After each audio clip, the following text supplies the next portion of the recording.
Boa noite a todos. Boa noite. Agradecendo mais uma vez o convite da casa, a oportunidade de estar aqui com vocês, oportunidade que nos é dado de estudar o Evangelho mais uma vez. Cada vez que é sorteado um tema, que é indicado um tema, nos faz refletir enquanto expositores que esse tema é exatamente o que nós expositores precisamos ouvir. Então a gente vem repartir contigo, com vocês, uma lição que primeiramente é para nós aqui que estamos expondo, né? Nada é por acaso. Se veio esse tema, sou o primeiro que tem que mais prestar atenção nele. E é um tema do Evangelho segundo o Espiritismo, do Evangelho, daquelas mensagens que Kardec muito criteriosamente buscou lá no Evangelho, nos Evangelhos canônicos.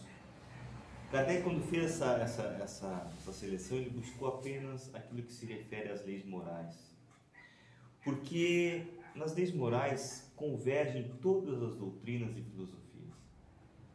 Há um ponto comum em todas as doutrinas e filosofias e nós encontramos elas nas leis morais. E por quê? Porque elas foram exemplificadas de maneira perfeita pelo Cristo? Também, mas não apenas por isso. Quando nós falamos em leis morais e Kardec vai trazer tudo aquilo que refere à moral que está no Evangelho, deixando de lado os milagres, os fatos comuns, porque nesse poderia haver divergência, mas nas questões morais não. Porque o Cristo, quando veio, e ele começa lá no início do Evangelho falando que eu não vim destruir a lei e sim dar cumprimento, nós estamos falando de uma lei que se reflete nas leis morais, que está aqui no Evangelho e nas coisas que foram pensadas por Kardec. Leis essas que são eternas, imutáveis, universais. Leis que o Cristo veio exemplificar, revelar a uma parte da sociedade, mas que elas estão presentes em todos os tempos do orbe, em todos os tempos no universo, e serão sempre assim, nunca mudarão, serão eternas e imutáveis. Leis que quando Cristo tinha o nosso grau de evolução, eram as mesmas. E quando um dia chegarmos a uma evolução tão grande quanto esta, serão as mesmas. Por isso que ele veio exemplificar de maneira perfeita. Mas, quando ele fala disso, quando ele fala dessas leis, para que pudesse a mensagem chegar até nós de uma maneira mais precisa, menos influenciada, ele usou das parábolas. Tudo que há no Evangelho, há uma maneira de foi escrito assim, foi escrito assado, e alguns acusam que houve, que se mexeu no Evangelho, mas aquilo que está nas parábolas, deixou-se lá. É a historinha bonitinha, não vamos mexer nela, está bem contadinha. E era ali que estava a grande preciosidade das lições. As lições mais fundamentais a gente consegue buscar elas lá nas parábolas. Que é a maneira de explicar, de se comunicar. Então as parábolas não têm que ser vistas de maneira literal. Elas nós temos que buscar nelas a mensagem. Aquela mensagem que torna o Evangelho uma obra antiga, mas a obra mais atual que temos. Porque ela serve para todos os momentos da nossa vida, agora e futuros. E eu falo isso porque ele vai falar nesse item que foi nos pedido para trazer para vocês, sobre os trabalhadores da última hora, e nós vamos falar sobre os itens 1, 2 e 3. Trabalhadores da última hora. Um tema que é muito caro, que é muito falado, que é muito identificado por nós espíritas. Os espíritas não raramente se identificam como os trabalhadores da última hora. Talvez entre as religiões cristãs, a que mais se identifica como trabalhador da última hora, de maneira consciente, sejam os espíritas. Mas por que isso? Por que se identificar com essa figura que está colocada aqui nessa parábola? E essa parábola começa assim, e eu vou pedir licença para ler, porque ela traz, para nós temos que ter vivo ao comentar ela, o que ela diz, né? Apesar da maioria, ou quase todos, já terem lido. O reino dos céus é semelhante a um pai de família que saiu de madrugada, a fim de assalariar trabalhadores para a vinha. Tendo convencido os trabalhadores que pagaria 1 denário a cada um por dia, mandou-os para a vinha. Saiu de novo à 3ª hora do dia, e vendo outros que se conservavam na praça sem fazer coisa alguma, disse-lhes: E também vós outros para a minha vinha, e vos pagarei o que for razoável. E eles foram. Saiu novamente à hora 6ª e à hora 9ª do dia, e fez o mesmo. Saindo mais uma vez a hora 10ª, encontrou ainda outros que estavam desocupados, aos quais disse: Por que permaneceis aí o dia inteiro sem trabalhar? E disseram eles: Ninguém nos assalariou. E ele então lhe disse: Ide vós também para a minha vinha. Ao cair da tarde, disse o dono da vinha àquele que cuidava dos seus negócios: Chama os trabalhadores e pagar-lhes, começando pelos últimos e indo até os primeiros. Aproximou-se então o que só 1/10 hora havia chegado, e receberam 1 denário cada um. Vindo ao seu turno os que tinham sido encontrados em primeiro lugar, julgaram que iam receber mais, porém receberam apenas 1 denário cada um. Recebendo, queixaram seu pai de família, dizendo: Esses últimos trabalharam apenas 1 hora, e lhes dás o mesmo que nós que suportamos o peso do dia e do calor? Mas respondendo, disse o dono da vinha a um deles: Meu amigo, não te causo dano algum, mas se convencionasse comigo receber 1 denário pelo teu dia, toma o que te pertence e vai. Apraze a mim dar-se a este último tanto quanto a ti. Não me é tão lícito fazer o que eu quero? Tenho mau olho porque sou bom? Assim os últimos serão os primeiros e os primeiros os últimos, porque muitos são chamados e poucos escolhidos. Quanta coisa numa passagem só, numa parábola só, né? Essa parábola que é conhecida como a parábola do Senhor da Vinha, a parábola do empregador generoso, do trabalhador da última hora, quer dizer, vários nomes, porque no original esses nomes não existem, esses nomes são as pessoas que organizaram o evangelho que foram colocando. Então, aqui nós tratamos como os trabalhadores da última hora. Primeira coisa, do que ele está falando? Ele está falando de algo terreno?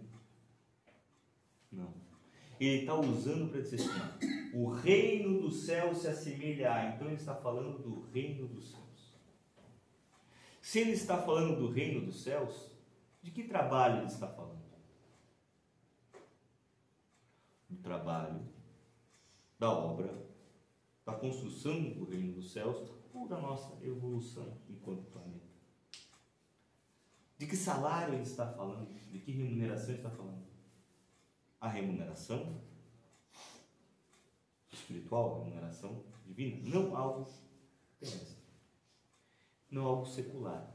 E por que eu digo isso? Porque quando a gente fala nisso, pela lógica nossa terrena, poxa, mas ele saiu, deu emprego, era o mesmo serviço, aí um trabalhou o dia inteiro, o outro trabalhou metade do dia, e outro trabalhou só 1 hora que faltava, e vão receber a mesma coisa. Nisso não há justiça, alguém pode dizer. Mas nós não estamos falando de coisas da terra. Não nos prendamos a isso. Nós estamos falando das coisas do céu, do reino dos céus. E aí a razão é outra. O Cristo, ele já nos diz isso em várias passagens do Evangelho. Ele vai dizer que o semeador saiu a semear e jogou a sua semente. E aquela que caiu em terra boa, uma deu 100, outra deu 30, outra deu 60. Ou seja, depende da produtividade da pessoa. Ele vai dizer no óbolo da viúva, que a viúva que deu menos em quantidade, deu muito mais em valor espiritual, porque ela deu daquilo que fazia falta, ela fez sacrifício, ela colocou esforço naquilo. Então, no mundo espiritual é muito mais valorizado a qualidade, não a quantidade. É falado na literatura espírita sobre aquele espírito de Jacob, que é o personagem, que quando, apesar de ter praticado várias questões, do movimento espírita aqui, ter ajudado muito, de ser, né, laborioso e construído muita coisa aqui, mas quando chegou do outro lado, a luzinha que estava em cima dele era bem pequenininha, enquanto a da pessoa que estava ali com ele, uma senhorinha, era muito grande. E a pergunta é por que um era tão grande se o outro também praticou? Pela intensidade, porque o outro usou aquilo que aprendeu e se modificou, enquanto aquele fazia. Então, quando a gente fala de uma recompensa, se assim dizer, ou de um pagamento, se assim dizer, uma retribuição, por assim dizer, das coisas divinas, o salário da parábola, ele não tem relação com o tempo que se está executando a obra. Ele não tem relação com o tempo que se está ali trabalhando, e sim com a qualidade e com o empenho daquele trabalho que foi feito, com o esforço que foi feito.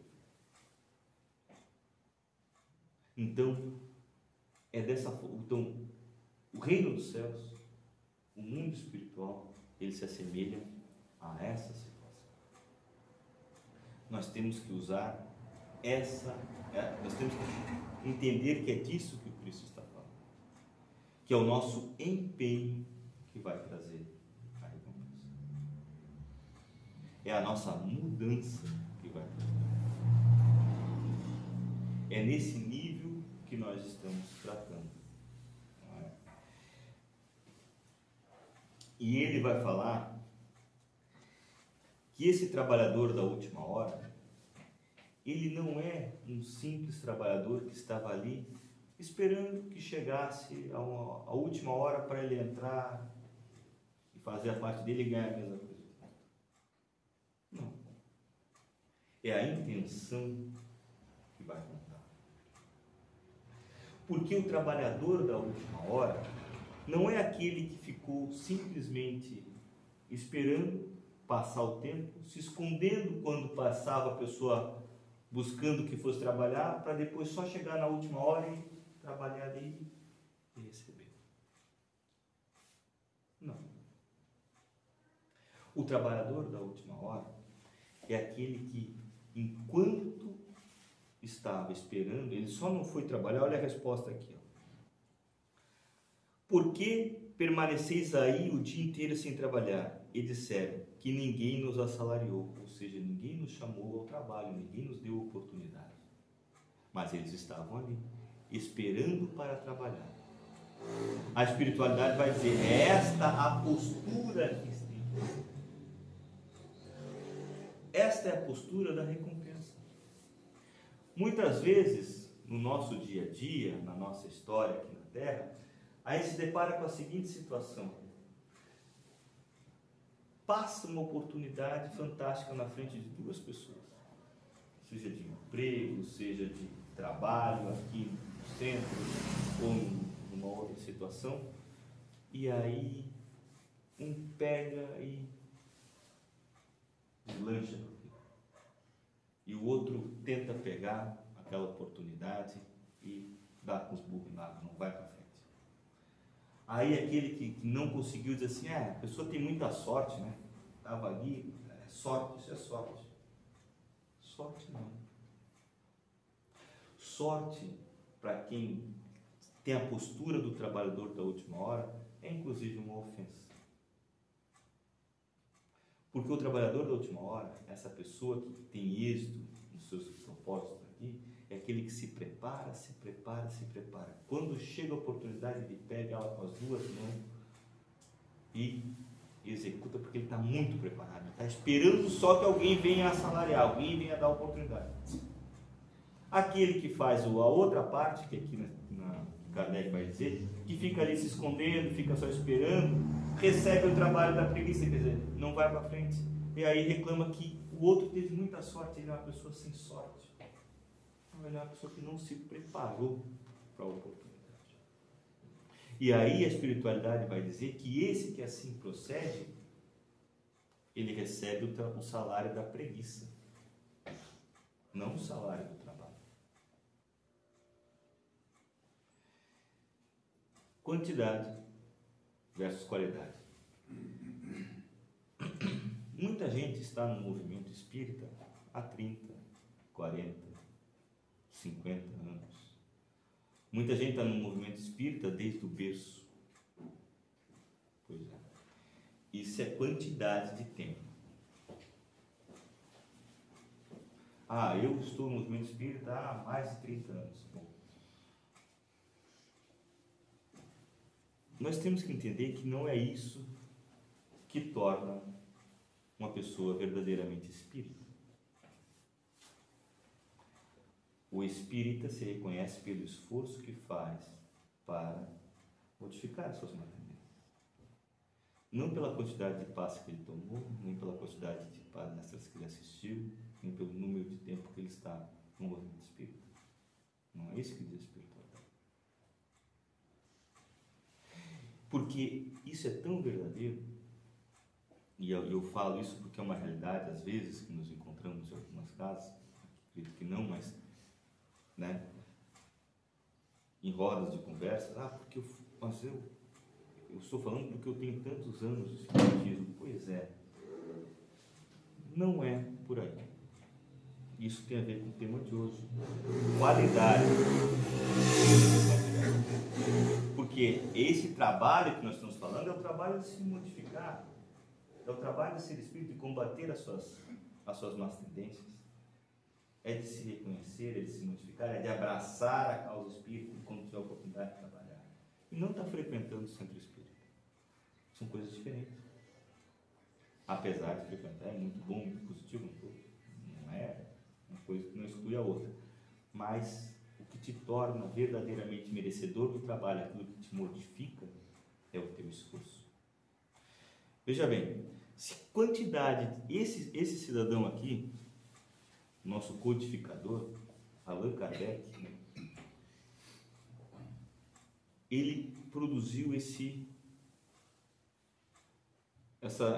obra fenomenal, essa obra basilar, a terceira revelação, né? Trabalhou, trouxe as coisas que estão hoje aqui. Claro que tem a mensagem toda dos espíritos, mas ele trabalhou muito para trazer isso dessa maneira que chegou até nós, e por isso que ela está sustentada como está até hoje. E assim vai ficar por muitos anos. Ele trabalhou 15 anos como espírito. Se fosse tempo, qualquer um de doutrina espírita, 30 anos, dizia assim, Kardec eu estou 30 anos, Kardec só teve 15 anos de trabalho. Não é tempo, pessoal. É quantidade, é qualidade. É o que tu produz. Kardec, 15. Tem gente que tem 40 anos, mas não fez um milésimo do que ele fez. Então nós temos que... Isso eu quero dizer porque é o seguinte, nós não temos que sermos desestimulados porque estamos começando agora. Porque eu perdi esse tempo todo. Não, começa agora. Te prepara aí, modifica. Como diz o que para trás, passou e não consegue fazer o novo começo, mas a gente começa a fazer agora o novo final. A modificação está aí e não é o tempo. Porque o fulano tem 40 anos de espiritismo e eu vou começar agora. Se a modificação tua for um trabalho de esforço, de trazer essa doutrina para dentro de ti, de modificar com ela, realmente trabalhar o teu interior e também na obra, vai ser recebedor, vai ser merecedor do salário, assim como aquele que começou há 40 anos.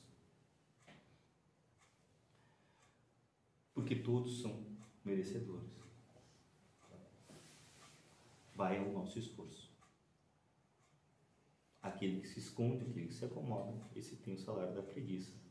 E a espiritualidade vai dizer, pior ainda, agora sim, esse que se escondeu, tem aquele que trabalha contra. Esse vai ter uma situação muito pior ainda. Porque esse, quando quiser chegar para trabalhar, essa espiritualidade vai dizer, o Senhor Davi vai dizer para ele, agora desaprendesse o que foi te ensinado, perdesse o tempo, agora vai, te prepara, estuda tudo de novo, e quando estiveres preparado, volta, que daí tu vai ter todo o tempo do mundo para trabalhar, mas vai te preparar. Ou seja, aquele que marca tempo aqui fazendo, ele vai ter que voltar, resolver todo esse problema de novo, para poder seguir o passo que os outros estavam se preparando quando a oportunidade veio de trabalhar e resolver. Porque se a vinha é a terra, a vinha é esse lugar onde nós estamos aqui trabalhando, não é? Nós podemos imaginar ela como um campeonato de futebol. Eu uso essa historieta para exemplificar. O campeonato de futebol é essa nossa existência aqui, o planeta Terra. E nós vamos lutando, passando por fase, por fase, por fase. A cada fase que nós passamos, ele é resultado do trabalho de muita gente. A vitória de uma equipe, nós aqui, planetários, ela não depende unicamente da gente. A Terra se tornar um planeta de regeneração depende de todos que nós estamos. Porque nós temos que nos transformar em seres capacitados a habitar o mundo de regeneração, aí a Terra vai se capacitar também. Só que é um trabalho em conjunto, onde ninguém é mais importante que ninguém. Quando chegar, porque pode chegar aquele cidadão que nunca entrou para jogar, mas estava treinando, o reserva, sabe? Aquele reserva que fica ali, treinando. Aí chegou lá na última partida que está disputando a final, nós estamos agora mudando para o planeta. Aí entra, o titular se machuca e entra lá o reserva, pois ele não faz o gol do título. Jogou uma partida, jogou 10 minutos só e fez o gol do título. E todo mundo comemora o título, que foi resultado do trabalho de todos. Tão importante quanto esse reserva que jogou 10 minutos e fez o gol, é aquele que fez o primeiro gol lá, venceu a primeira partida. É resultado de tantos. Como dizia o Isaac Newton, né? Seu cérebro tão longe é porque eu vejo no ombro de gigantes. Quer dizer, os outros que vieram antes são tão importantes quanto. E aquele que jogou todas as partidas e aquele reserva que jogou apenas 10 minutos. E aquele outro que era o goleiro reserva que estava lá se preparando e ajudando o grupo também, fazendo parte de toda a campanha, todos eles vão receber apenas uma medalha. Um denário só. Ninguém vai receber mais que isso. E qual é essa nossa medalha que nós estamos atrás? É a nossa túnica nupcial. É o nosso ingresso ao planeta de regeneração. Nós estamos construindo. Esse é o salário que nós estamos buscando. É esse bilhetinho. Nós precisamos de um bilhete para poder estou apto. Vai ser um para cada um. Então, esta é a justiça divina. Não é a quantidade que ele estava ali. E todos são obreiros. Kardec vai dizer aqui, a espiritualidade vai dizer, até é interessante porque Kardec não fala nesse capítulo. Esse capítulo tem uma particularidade, ele já começa com a instrução dos espíritos. Dessa vez Kardec não deixou, só os espíritos falam. E a espiritualidade vai dizer sobre isso. Vai dizer que aqueles que começaram lá no começo, os profetas, Moisés, os pais, todos eles fazem parte disso. Muito bom aquele que começou e está trabalhando até hoje. Mas aqueles que chegaram ao final também são importantes, tanto quanto. Porque a espiritualidade está vendo o esforço, não o tempo que nós estamos. Então isso nos torna, nós, espíritas, aptos, sim, a nos entendermos como os trabalhadores da última hora, mas não apenas porque somos adeptos da terceira revelação. O Espiritismo é a terceira revelação, então, como veio por último, aqueles são espíritos, são trabalhadores da última hora porque vieram por último, que chegaram na 10ª hora. Não é o fato de nós estar trabalhando na 10ª hora que nos torna trabalhadores da última hora, é o fato de nós termos nos preparado na espiritualidade, buscado essa oportunidade, e quando chegou a oportunidade da reencarnação, nós vemos agora, vamos trabalhar, e trabalhar com força, porque a gente sabe que a promessa é que nós também teremos o nosso tempo por trabalhar. E outra coisa, se nós só conseguimos trabalhar, entrar no jogo agora, entrar na encarnação agora, fazer nosso trabalho agora, é porque nós temos que nos trabalhar bastante, porque outros já estavam aptos, já estão trabalhando há bastante tempo. Nós tivemos que suar bastante para poder ter direito a essa oportunidade. Então vamos aproveitar. Sejamos os trabalhadores da última hora. É por isso que a espiritualidade, às vezes, não interessa o tempo de trabalho, interessa a qualidade de trabalho, a qualidade do esforço. O trabalho que a gente está falando é o trabalho de auto-modificação. É um trabalho que é trabalhoso fazer o autoconhecimento, é trabalhoso nós termos o auto-perdão, é trabalhador nós fazer a reforma íntima, é trabalhoso nós estarmos aqui no centro espírita, muitas vezes se doando, como trabalhamos aqui.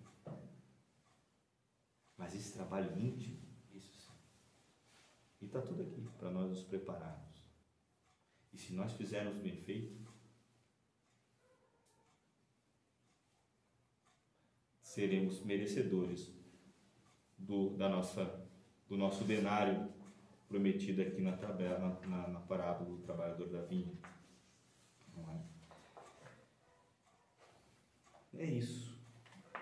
Então nós temos que ter o esforço, nós temos que ter a dedicação e a certeza na promessa do Cristo.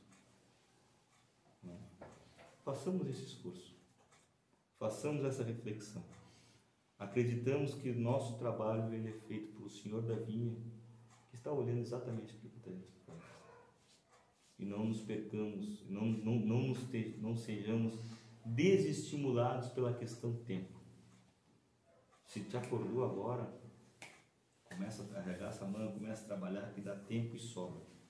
Até porque a nossa herança é a eternidade. Se nós somos eternos, somos imortais. Então a gente tem uma eternidade pela frente para dar jeito na situação. Se a gente começar agora, vai ficar bem melhor e bem mais rápido. Tá bom, meus irmãos? Gostaria de então, trazer essa mensagem, essa reflexão sobre os trabalhadores da última hora para vocês, agradecendo a oportunidade da casa de estar aqui mais uma vez, refletindo com todos. Muito obrigado.